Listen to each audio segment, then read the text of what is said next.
So this story takes place at about 3 o'clock in the morning in a little diner where I was waiting tables in New Orleans. It was a slow night, and this guy walks in by himself, sits down at my counter.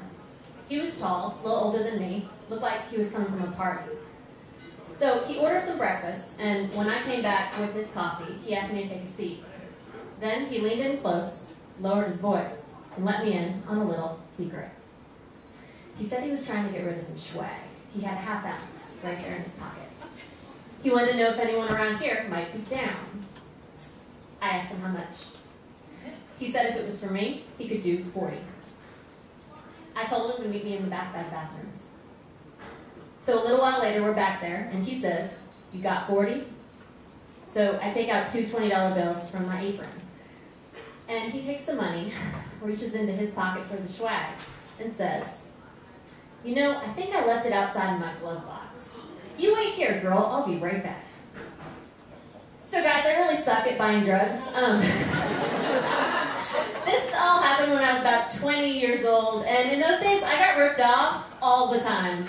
But I never gave up. I was always there. More money in my hand, ready to get back in the game. But now I'm sort of starting to see where this is going, so I say, this is not happening. You give me that money back right now. And he says, "No, it's not like that. I just gotta go get it from my car."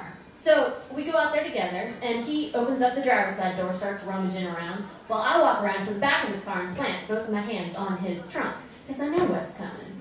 And sure enough, next thing out of his mouth is, "I can't believe this. It's not here. I just gotta go get it from my house. I'll be right back." But I say, "I am not moving out from behind this car, so you give me that money." So we kind of go back and forth like this for a minute until he just gets in the car, turns on the engine, and tries to pull out around me. But I'm hanging on. And now I'm cussing him, banging on the trunk, making a scene, and then a cop car pulls into a parking space right next to us. So an officer steps out and says, "What's going on here, folks?" And I say, "I was just counting my tips at the cash register, and this guy swipes 2 $20 bills. They're in his pocket right now." So the cop tells the guy to stay put for a minute, takes me over to the side, and says, "Hon, I'm on my lunch break right now. I'm just going to cover up my badge. And if you want to tell me what's really going on, maybe I can help you out." So let me tell you how it goes with the cops in New Orleans, because as a lot of you may know, the culture down there is fairly steeped in hedonism, and it feels like you can just do what you want because anything goes. But you have to be careful, because sometimes cops will do weird, unpredictable things. Like once, when I saw my boyfriend get busted smoking a joint on a parade route, and this cop walked up, grabbed the fatty right out of his hand, held it up in front of his face, and said, "Son, you gonna eat this." He stood there and watched him chew up the whole thing, weed, paper, and ash, and swallow it all down. And I've also had a few friends end up spending time in Orleans Parish Prison if they talk back when they got hassled like that. But the other part of the truth is that not all cops are like that, and a lot of them are out there to serve.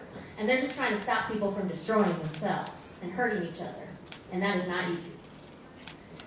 So he's standing there with his hand covering up his badge, waiting for me to tell him what's really going on. And I am just so angry that I take leave of my senses and blurt out, "I just gave that guy $40 for weed, and I know he's about to rip me off."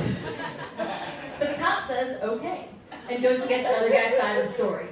And I hear this guy saying how I was a shitty waitress, so he stiffed me on the tip, and I just ran outside and started banging on his car.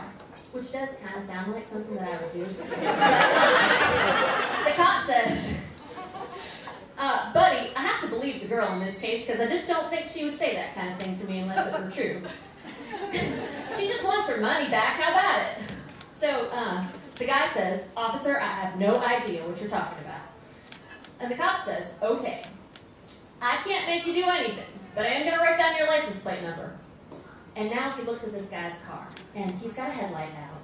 His inspection sticker is expired. And no shit, this entire time he has been parked in a handicap spot. But what does he care? It's not like he's carrying drugs or anything, asshole.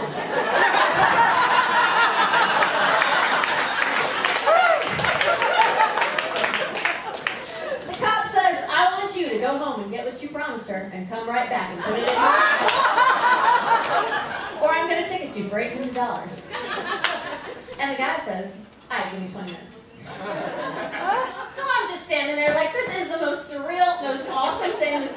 to me in my entire life, and I don't even give a shit if I ever see this guy again. But I bet you guys are wondering if he came back.